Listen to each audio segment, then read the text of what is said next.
بسم اللہ الرحمن الرحیم۔ شروع اللہ کے نام سے جو بڑا مہربان اور نہایت رحم کرنے والا ہے۔ ناظرین کرام، امید ہے آپ سبھی حضرات خیر و عافیت کے ساتھ ہوں گے۔ آج کی یہ ویڈیو نہایت اہم اور ایمان افروز معلومات پر مبنی ہے، جس میں ہم ذکر کریں گے کہ 5 قسم کی عورتوں پر روزہ رکھنا جائز نہیں ہے، بلکہ ان کو اللہ کی طرف سے چھوٹ دے دی گئی ہے۔ وہ روزہ چھوڑ بھی دیں، روزہ نہ بھی رکھیں تو ان کو کوئی گناہ نہیں ملے گا، بلکہ روزہ چھوڑنا عبادت ہی شمار ہوگا۔ ان 5 قسم کی عورتوں میں سے سب سے پہلی عورت یہ ہے۔ محترم ناظرین، کبھی آپ نے سوچا ہے کہ رمضان جیسا بابرکت مہینہ جس میں ہر مومن روزہ رکھنے کی کوشش کرتا ہے، اسی رمضان میں کچھ لوگ ایسے بھی ہوتے ہیں جنہیں خود اللہ تبارک و تعالی کی طرف سے روزہ نہ رکھنے کی باقاعدہ اجازت دی گئی ہے، اور یہ اللہ کا کمال فضل ہے کہ حیران کی بات یہ ہے کہ اگر وہ روزہ چھوڑ بھی دیں تو نہ ان پر کوئی گناہ ہوتا ہے اور نہ ہی وہ اللہ کی ناراضگی کا شکار بنتے ہیں۔ جی ہاں، شریعت اسلامیہ میں اللہ تبارک و تعالی نے اپنی بے پناہ رحمت اور حکمت کے تحت کچھ خاص حالتوں کے لیے خصوصی رعایت رکھی گئی ہے۔ یہ وہ حالات ہیں جن میں عبادت چھوڑنا نافرمانی نہیں بلکہ اللہ کے حکم پر عمل کرنا ہوتا ہے، لیکن افسوس بہت سی خواتین اس مسئلے سے ناواقف ہوتی ہے اور علم کی کمی کی وجہ سے بعض اوقات وہ مجبوری کے باوجود روزہ رکھ لیتی ہیں اور بعض بے وجہ احساس گناہ میں مبتلا رہتی ہیں۔ آج کی اس ویڈیو میں ہم پردہ اٹھائیں گے ان 5 عورتوں سے متعلق جن میں عورت کو روزہ چھوڑنے کی مکمل شرعی اجازت دے دی گئی ہے۔ یہ کوئی کمزوری نہیں، یہ اللہ تبارک و تعالی کی رحمت ہے، یہ کوئی کوتاہی نہیں، یہ شریعت کی آسانی ہے۔ مگر یاد رکھیں، ہر رعایت کی اپنی حدود اور شرائط بھی ہوتی ہیں جنہیں جاننا بے حد ضروری ہے۔ آخر وہ کون سی 5 عورتیں، کن خواتین کو یہ خصوصی چھوٹ حاصل ہے اور کن صورتوں میں روزہ چھوڑنا عبادت ہی شمار ہوتا ہے؟ مکمل حقیقت جاننے کے لیے ویڈیو کو آخر تک ضرور دیکھیں، کیونکہ اگلا لمحہ آپ کی بہت بڑی غلط فہمی دور کر سکتا ہے۔ 5 قسم کی عورتوں پر روزہ رکھنا جائز نہیں ہے۔ پہلی عورت جس کے بارے میں شریعت نے بڑی شفقت اور حکمت کے ساتھ رعایت رکھی ہے، اور وہ ہے ایسی بیمار عورت جس کے لیے روزہ رکھنا نقصان دہ ہو سکتا ہو۔ بظاہر دیکھنے میں یہ ایک عام سی بات لگ سکتی ہے، مگر حقیقت میں یہ اللہ تبارک و تعالی کی رحمت کا نہایت گہرا پہلو ہے جسے سمجھنا بہت ضروری ہے۔ اگر کسی عورت کو ایسا مرض لاحق ہو جس میں بھوک اور پیاس برداشت کرنا اس کی صحت کو بگاڑ سکتا ہو، یا اس کی بیماری میں اضافہ ہونے کا حقیقی اندیشہ ہو، تو ایسی حالت میں اسلام اسے اپنے آپ کو مشقت میں ڈالنے کا حکم نہیں دیتا، بلکہ شریعت کا اصول یہ ہے کہ جہاں نقصان یقینی یا غالب گمان ہو وہاں عبادت کی صورت بدل جاتی ہے۔ یہی وجہ ہے کہ اگر کسی مستند اور دیانت دار ڈاکٹر کی رائے ہو کہ روزہ رکھنے سے بیماری بڑھ سکتی ہے، یا خود عورت کے پچھلے تجربات یہ بتاتے ہوں کہ روزہ اس کے لیے نقصان کا باعث بنتا ہے، تو اس کے لیے روزہ چھوڑ دینا بالکل جائز ہے۔ یہاں ایک نہایت اہم نقطہ سمجھ لیجئے، ایسی عورت اگر روزہ نہیں رکھتی تو وہ گنہگار نہیں ہوتی، بلکہ بعض صورتوں میں روزہ چھوڑ دینا ہی اس کے لیے بہتر بلکہ ضروری ہوتا ہے، کیونکہ اسلام جان کی حفاظت کو مقدم رکھتا ہے۔ اللہ تبارک و تعالی اپنے بندوں کو تکلیف میں دیکھنا نہیں چاہتے، اسی لیے بیماری کی حالت میں یہ آسانی عطا فرما گئی ہے۔ البتہ اس رعایت کا مطلب ہرگز یہ نہیں کہ روزہ ہمیشہ کے لیے معاف ہو گیا۔ جب وہ خاتون صحت یاب ہو جائے اور روزہ رکھنے کے قابل ہو جائے تو رمضان کے چھوٹے ہوئے روزوں کی قضا بعد میں ادا کرنا لازم ہوتی ہے۔ یہی شریعت کا متوازن نظام ہے، نہ بے جا سختی نہ بے جا نرمی۔ بس اگر کوئی عورت واقعی بیماری کی وجہ سے روزہ چھوڑتی ہے تو وہ محروم نہیں بلکہ اللہ تبارک و تعالی کی دی ہوئی رخصت پر عمل کر رہی ہوتی ہے۔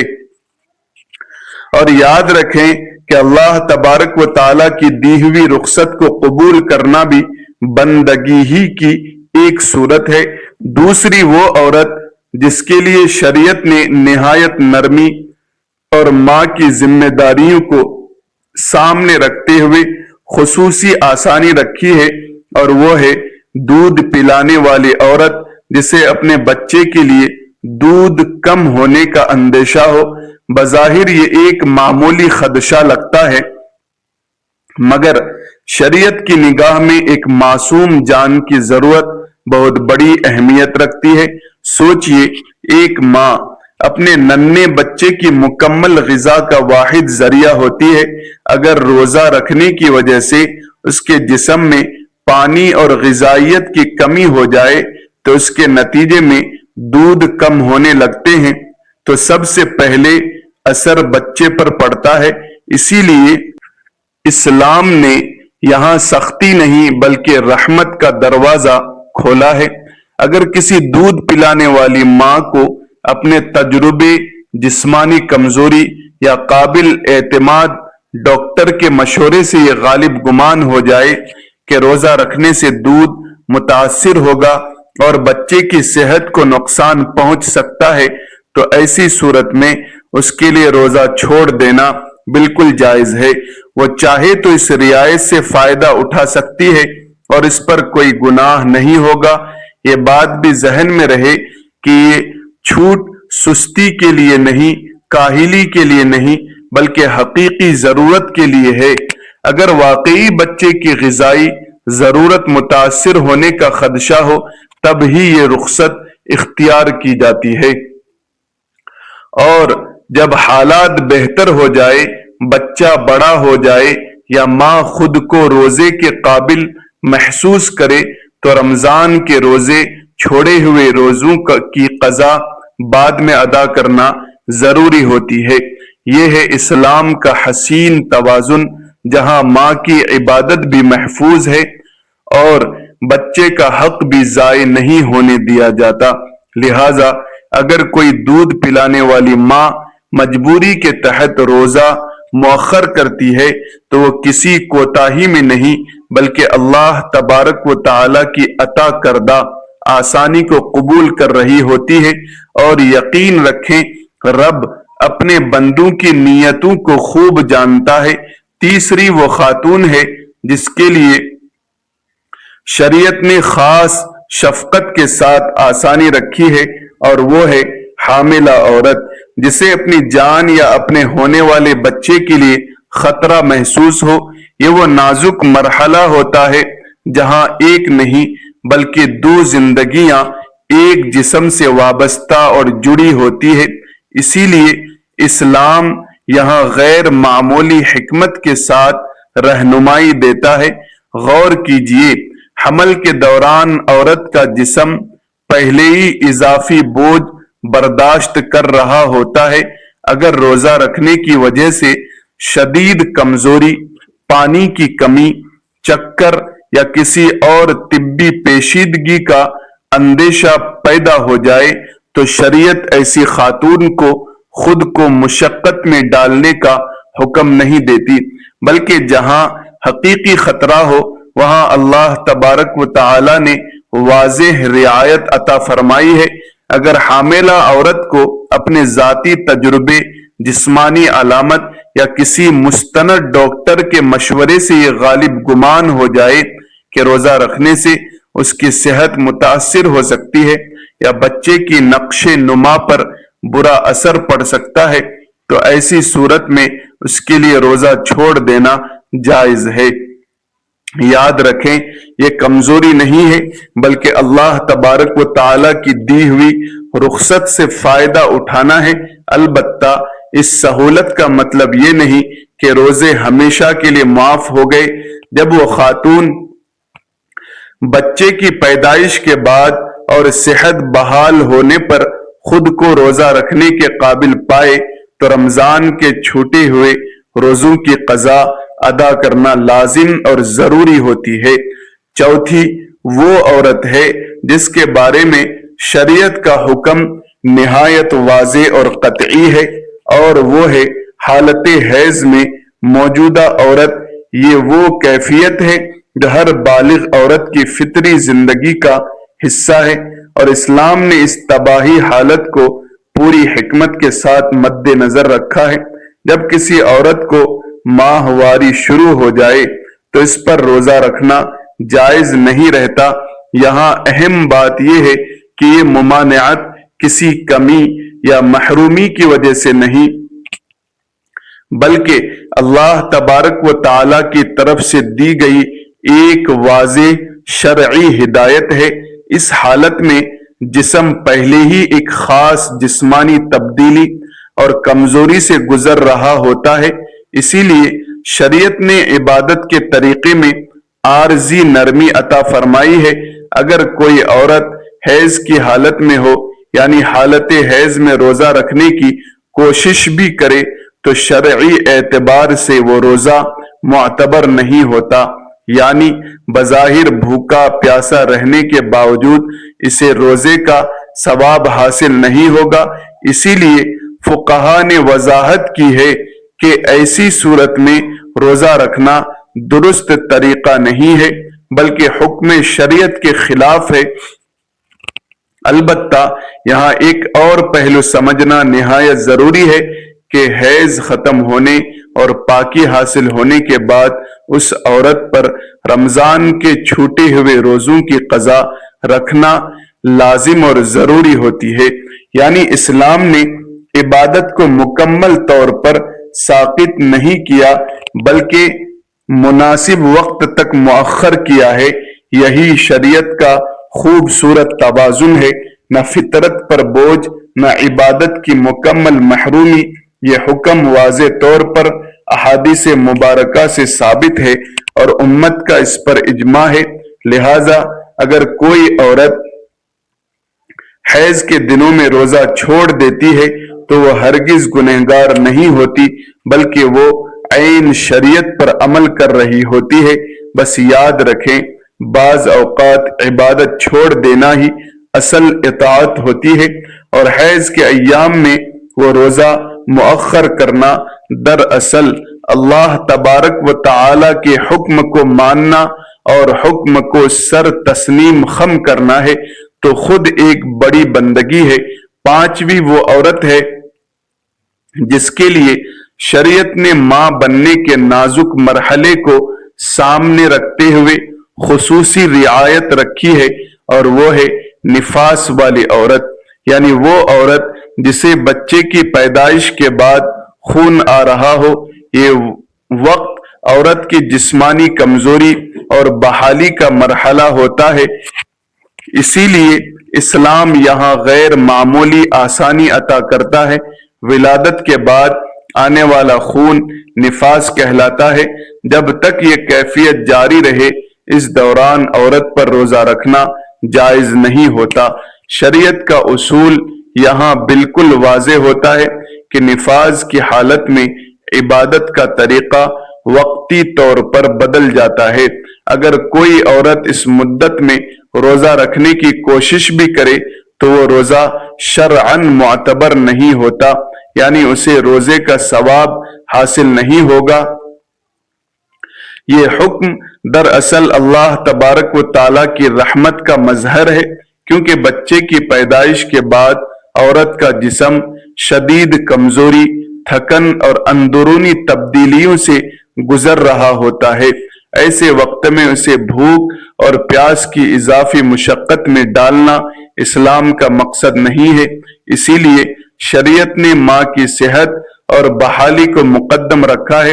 البتہ اس رعایت کے ساتھ ایک ذمہ داری بھی وابستہ ہے، جب نفاس کا خون آنا بند ہو جائے، نفاس کا وقت ختم ہو جائے، عورت پاک ہو جائے اور وہ روزہ رکھنے کے قابل ہو جائے، تو رمضان کے جتنے روزے چھوٹے تھے ان کی قضا بعد میں ادا کرنا ضروری اور لازم ہوتی ہے۔ یوں عبادت ساقط نہیں ہوتی بلکہ مناسب وقت تک مؤخر کر دیا جاتا ہے۔ محترم ناظرین، اللہ تبارک و تعالیٰ کی ذات سراسر رحمت، شفقت اور مہربانی کا سمندر ہے۔ وہ ارحم الراحمین ہے، یعنی بے حد مہربانی فرمانے والا۔ وہ الرحیم ہے، یعنی بار بار رحم فرمانے والا۔ اس کی رحمت کسی ایک گروہ، کسی ایک وقت یا کسی ایک حالت تک محدود نہیں، بلکہ اس کی مہربانی پوری کائنات کو اپنے حصار میں لیے ہوئے ہیں۔ انسان جب اپنی زندگی کے نشو و فراز پر نظر ڈالتا ہے تو اسے ہر موڑ پر رب کی نرمی، اس کی آسانی اور اس کی شفقت کے جلوے نظر آتے دکھائی دیتے ہیں۔ سوچئے، ایک ماں اپنے بچے سے کتنی محبت کرتی ہے۔